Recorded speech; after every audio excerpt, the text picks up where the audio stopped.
Hi, Team Trinity. It's Melissa Feetsum, your crazy director, and I am just giving a heartfelt video. I was laying down to go to bed tonight, and I thought I would read a little bit of this book that I've been reading. It's called Take the Stairs. And I should have known better because this book gets me all fired up. So here I'm sitting at midnight in my pajamas talking to you because I just wanted to relay a message that's in this book that I wanted to share with you guys. So I really just want to read a part of this book that I found very profound. So bear with me here. I'm going to read something really quick. This is called Creating Unacceptable Consequences. It's a latter part of a chapter that I'm reading.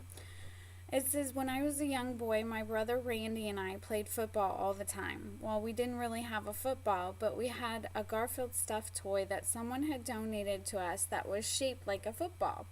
And that was what we used. Other than Garfield's really big and hard plastic bug eyes that stung the crap out of your hands when someone threw it hard, it was the perfect football. One place that we lived backed up to a house that had the scariest people you can imagine living in it.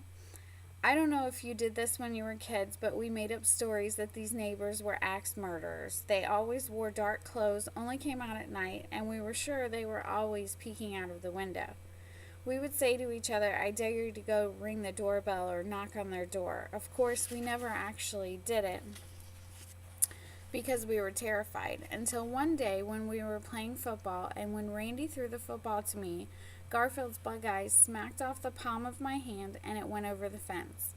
Even though we were young kids, the moment that Garfield went over the fence, our entire conversation shifted from should we go over there to how are we going to get over there.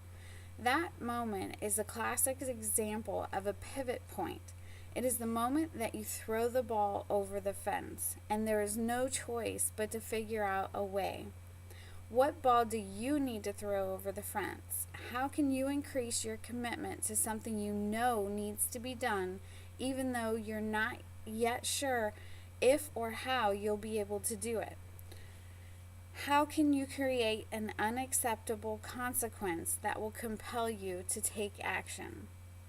Now, earlier in the chapter, he was talking about the pivotal point. So this is a point that comes to you, and we're just going to say, for our purposes, that it's a pivotal point in our business. And there's two types of people: the people that say, "Should I?"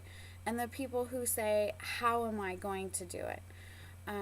He was talking about a story about two guys sitting in a bathroom, and the one guy walked into the bathroom, and the other guy was staring at a $5 bill that he had accidentally dropped in the urinal. So he said, man, that's kind of disgusting. Are you going to get that? And the guy was like, oh, I don't know. And it's only $5. So the one guy threw a $50 bill in there. And he's like, why'd you do that? And he was like, because I wasn't going to do it for $5. So that's talking about that pivotal moment and that point of how are you going to make yourself do the things that you need to do. You know that you have to market your business. You know that you have to set aside time to do hostess coaching. Because if you don't do hostess coaching, you're not going to get the results that you want.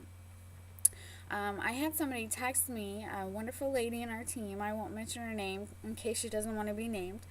But she texted me today, and it's not the first text that I've gotten like this. And I just wanted to share with you. She said that she was having problems getting parties booked. She was feeling bad because a lot of things were going on in her life, and she hadn't devoted much time to 31. Things were kind of falling apart, and she said she stopped, and she said, what would Melissa Feetsum do? And she said she just picked up the phone, and she called somebody, and this person booked a party. And she just wanted to say thank you for being that motivation. And, you know, that meant a lot to me because that is the type of person that I am. You face me with a problem and I'm going to say, okay, how am I going to fix this? What do I need to do to get this done? If you give me something, I'm going to say, all right, now what are we going to do? And I will figure out a way to do it. And that's what you need to think about in your business. You have to market. I don't wake up in the morning on my marketing day and say, oh my gosh, I can't wait to get out and market. Most of the time I get out of bed and I'm like, oh, today's marketing day. I gotta get up and I gotta get ready and showered and look presentable, and I gotta go out and I gotta market my business. And every time I do, I'm so thankful that I did. It's not something that is always fun to do. Is it fun sometimes? Absolutely. I mean, this is my job, you know. I don't have to. That's what I call work, is getting up and taking a couple hours to go market my business and meet new people. So is it hard? No. But is it something that I always want to do? No. But it's necessary, and I know that, and I make myself do that. So I just wanted to share that little story with you. I hope that makes sense to everybody else the way it makes sense in my head. Um, it's just all about doing something that you know you have to do. Throwing that ball over the fence, whatever it is, if it's you need more bookings, or you need to pay a bill, or you need to set aside that time to go marketing for your business every week. It's all about the key to being consistent and getting the results that you want. So, my advice is to take something, figure out what it is that you want, write it down on paper, and say, okay, now how am I going to do this? And figure out a way to do it. If you need help, call me, email me, text me. I will help you figure out a plan. I'm not your fluffy director. I will put you to work. If you call me, I will put you to work. I will tell you, okay, what's the problem and how can we fix it? And I'm going to say, okay, you need to do this, this, and this.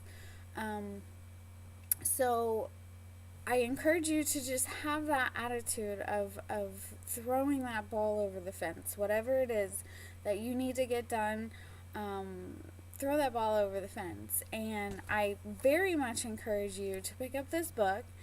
Just don't read it at 11 o'clock at night, because you get all pumped up and then you won't be able to go to sleep and you'll be making videos at midnight like me. So, love you guys. Talk to you soon.